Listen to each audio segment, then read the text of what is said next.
Sous la présidence effective du professeur Alpha Condé, président de la République, chef de l'État, le Conseil des ministres a tenu sa session ordinaire ce jour 9 juin 2016 à Sékou Touré. L'ordre du jour a porté sur 1. Message de son Excellence Monsieur le Président de la République. 2. Compte rendu de la session ordinaire du Conseil interministériel tenu le 7 juin 2016. 3. Décision. 4. Divers. À l'ouverture de la session, le chef de l'État a fait le point sur plusieurs projets en cours et à venir au niveau de plusieurs départements ministériels, notamment le tourisme et l'hôtellerie, l'élevage, la pêche, l'urbanisme et l'habitat, l'énergie et l'industrie. Au ministère de l'hôtellerie, du tourisme et de l'artisanat, le chef de l'État s'est enquis de l'état d'avancement des travaux de construction de l'hôtel Azalaï 3 étoiles à Conakry. À ce jour, seules les études géophysiques sont en cours.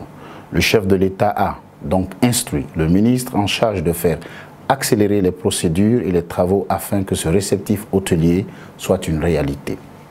Dans le même ordre et dans le cadre de l'ouverture très prochaine de l'hôtel Noum 4 étoiles de Sandalvalia à Kaloum, le président de la République a donné des instructions fermes à l'effet de voir assainir l'environnement et les espaces adjacents de l'hôtel, que des mesures strictes et fermes soient prises en relation avec le ministère de la Pêche afin de rendre disponibles les installations et autres occupations anarchiques tout en assurant le recasement des occupants des lieux qui mènent des activités génératrices de revenus. Au ministère de l'élevage et des productions animales, le chef de l'État s'est penché sur le cas du projet de construction de l'abattoir de Kagbelin. Pour ce projet, très important pour le secteur de l'élevage, il a été demandé au ministre en charge de faire l'état des lieux, des investissements, du niveau d'exécution des travaux et des besoins supplémentaires à satisfaire afin que cet abattoir soit réalisé dans les plus brefs délais. Au département en charge de la pêche, de l'aquaculture et de l'économie maritime, le dossier du port Kaporo a été évoqué par le chef de l'État.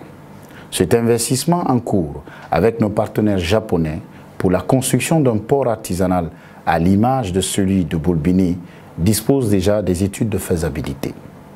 À cet effet, le président de la République a instruit le ministre concerné à l'effet de prendre toutes les dispositions nécessaires pour une exécution sans retard et sans difficulté de cette phase du projet. Toujours au niveau de ce département, le chef de l'État a insisté que l'organigramme issu des recommandations des États généraux de la pêche de septembre 2013 soit appliqué avant la mission du ministre à Bruxelles auprès de l'Union européenne dans le cadre de la poursuite de la collaboration avec notre pays. Au ministère de la Ville, de l'Urbanisme, de l'Habitat et de l'Aménagement du territoire, le chef de l'État a évoqué, dans le cadre de la modernisation du centre de ville de Kaloum, les questions relatives à la campagne de sensibilisation des populations sur la nécessité de refondation de l'habitat du centre de ville de Kaloum.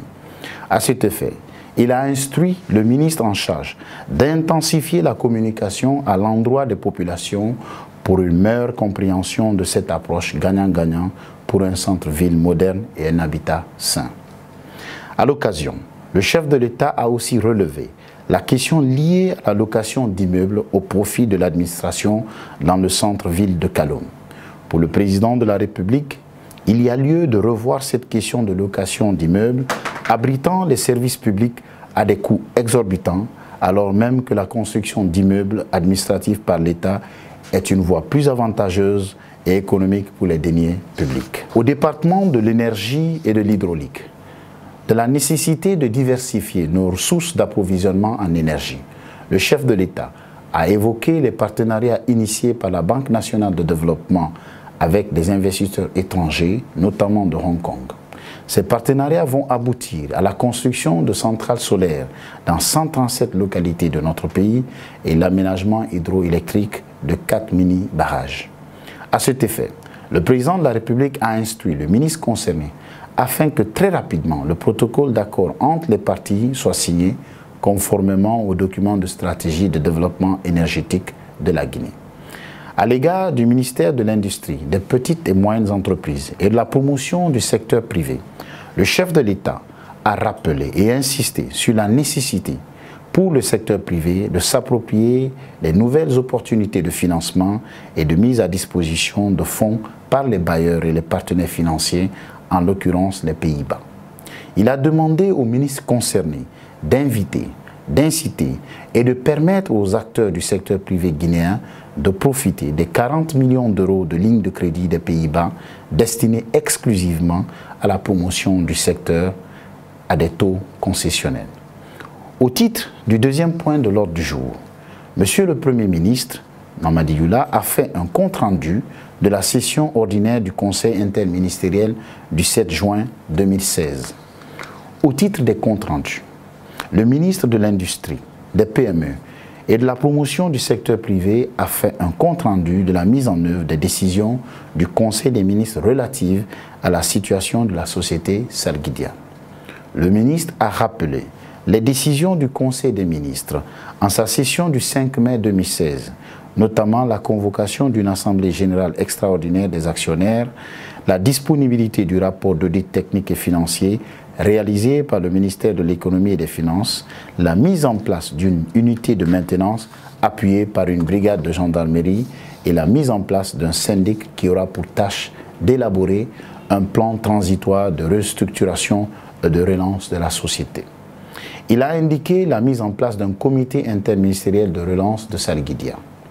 Il a précisé que ce comité aura pour mission de préparer l'Assemblée générale des actionnaires, d'élaborer et de conduire pour le compte des parties un plan transitoire de restructuration et de relance des activités de la société tenant compte des recommandations du rapport d'audit. Il a ajouté que le rapport d'audit technique et financier du ministère de l'Économie et des Finances a été mis à disposition. Durant les débats, les remarques des membres du Conseil ont principalement porté sur la nécessité d'approcher l'agent judiciaire de l'État pour examiner tous les contentieux en cours relatifs aux unités industrielles qui doivent revenir dans le portefeuille de l'État. La nécessité de clarifier la problématique de la tutelle des unités industrielles reversées dans le portefeuille de l'État. Au terme des débats, le Conseil a recommandé la validation du comité interministériel en impliquant le ministère du Plan et de la Coopération et les services de la présidence. Le Conseil a également recommandé de faire l'évaluation entre la mise à niveau de l'ancienne usine et les investissements pour la construction d'une nouvelle usine dans le cadre de ce partenariat. Profitant du cas Salguidia, le Conseil des ministres a instruit le ministre à faire l'état des lieux de toutes les industries et sociétés qui ont fait l'objet d'un retour dans le portefeuille de l'État. La ministre de l'Environnement, des Eaux et Forêts a fait un compte-rendu de la commission interministérielle sur le programme d'organisation de la campagne de reboisement 2016. La ministre a indiqué que la campagne de reboisement 2016 repose sur les sites concernant les versants des barrages hydroélectriques, les têtes des sources des principaux fleuves soudano-sahéliens prenant source en Guinée, les berges du fleuve Milo, la mare de Barreau et la ceinture verte au nord de la Guinée. Elle a précisé que la mise en œuvre de cette campagne nécessite le recours à des financements innovants et proposer l'organisation d'une caravane de mobilisation des fonds en faveur de la campagne de reboisement. Au cours des débats, les principales observations des membres du Conseil ont porté sur la nécessité de tenir compte du rythme de dégradation de nos forêts pour organiser cette année la campagne à la hauteur des disponibilités du gouvernement, la nécessité de planifier cet événement en prenant compte toute la dimension feu de brousse, déboisement, produits de substitution et autres, et de définir une méthodologie visant à impliquer et mobiliser l'ensemble de la société. La nécessité de disposer d'essences appropriées à chacune des 4 régions naturelles du pays et de se faire accompagner par des sponsors privés et des partenaires au développement tels le FAO pour contribuer substantiellement au programme de reboisement. La nécessité de mettre l'accent sur la communication et la sensibilisation des populations à tous les niveaux pour faire du reboisement un acte civique et amener chaque citoyen à planter annuellement un arbre. Au terme des débats, le Conseil a retenu le principe d'organisation de la campagne de reboisement en l'inscrivant parmi les actions prioritaires du gouvernement. Le Conseil a également demandé à la ministre de mettre l'accent sur l'investissement humain dans le cadre d'un engagement individuel des citoyens et d'explorer les pistes de financement innovants. Au titre de la communication, le ministre de la Culture, des Sports et du Patrimoine historique a fait des communications relatives à, d'une part, Conakry, capitale mondiale du livre 2017, et d'autre part, à la remise des objets archéologiques par la Compagnie des bauxites de Guinée CBG au Musée national. S'agissant de Conakry, capitale mondiale du livre 2017, le ministre a rappelé que c'est Conakry qui a été désignée capitale mondiale du livre 2017 le 21 juin 2015 par l'UNESCO. Il a précisé que c'est la 17e ville mondiale et 3e africaine à bénéficier de ce titre. Il a indiqué que l'événement s'étendra sur toute l'année 2017 et connaîtra la participation de quelques 3000 personnes. Il a proposé la mise en place d'un comité d'organisation et d'une commission interministérielle présidée par le Premier ministre. Durant les débats, les principales remarques faites par les membres du Conseil ont porté sur la nécessité d'indiquer dans le programme Conakry, capitale mondiale du livre en 2017, la place de la promotion du livre guinéen, africain ou mondial. La nécessité de préserver la cohésion de l'équipe pour le bon déroulement de cet événement majeur et d'avoir une matrice de responsabilité codifiée qui détermine le rôle des différents acteurs. La nécessité de mettre à profit cet événement pour lever toutes les contraintes liées à la propreté, la salubrité, la fluidité de la ville et autres durant l'année 2017. L'intérêt pour la Guinée d'initier à l'occasion de mini-projets qui seront soumis au financement des opérateurs économiques nationaux, ambassadeurs accrédités en Guinée et autres. Au terme des débats, le Conseil a décidé d'une rencontre présidée par le chef de l'État dans les plus brefs délais pour faire la revue des dispositions déjà prises et à prendre en compte et en vue d'assurer la réussite parfaite de Conakry, capitale mondiale du livre. Le Conseil a validé la mise en place d'un comité interministériel qui travaillera en étroite collaboration avec le commissariat général de l'événement. Le Conseil a recommandé l'implication effective des personnes ressources guinéennes vivant en Guinée comme dans la diaspora. Par rapport à la remise des objets archéologiques par la Compagnie des bauxites de Guinée CBG au Musée national, le ministre a rappelé la remise d'objets archéologiques par la CBG au Musée national. Il a précisé que l'expertise datation de ces artefacts a eu lieu dans une université suisse. Il a indiqué que les objets archéologiques remis par la CBG au Musée national datent de plus de 4000 ans avant Jésus-Christ et souligné que ces objets sont de deux catégories. Les outils lithiques du paléolithique moyen, âge de la pierre taillée, et les fragments céramiques avec des motifs inconnus dans les traditions régionales. Durant les débats, les membres du Conseil ont fait les remarques pertinentes suivantes. La nécessité d'avoir des textes réglementant la découverte d'objets archéologiques lors des fouilles sur les sites miniers ou autres travaux, car cela nous permet de préserver notre patrimoine.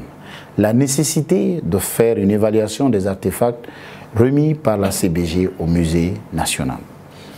Au titre des examens de textes, la ministre de l'Action sociale, de la promotion féminine et de l'enfance a soumis un projet de décret portant institutionnalisation du mois de la solidarité nationale en République de Guinée. Ce projet de texte s'inscrit dans le cadre du respect des conventions et lois qui lient la Guinée aux autres instances et constitue également une base juridique de requête de financement des programmes et projets sociaux de développement. Le Conseil a recommandé que le projet de décret soit amendé et soumis en deuxième lecture. Au titre des décisions, le Conseil des ministres a instruit le ministre de l'Administration du Territoire et de la Décentralisation de sécuriser la région de Lola contre les transhumances des éleveurs de zébus qui affectent dangereusement les champs des agriculteurs locaux.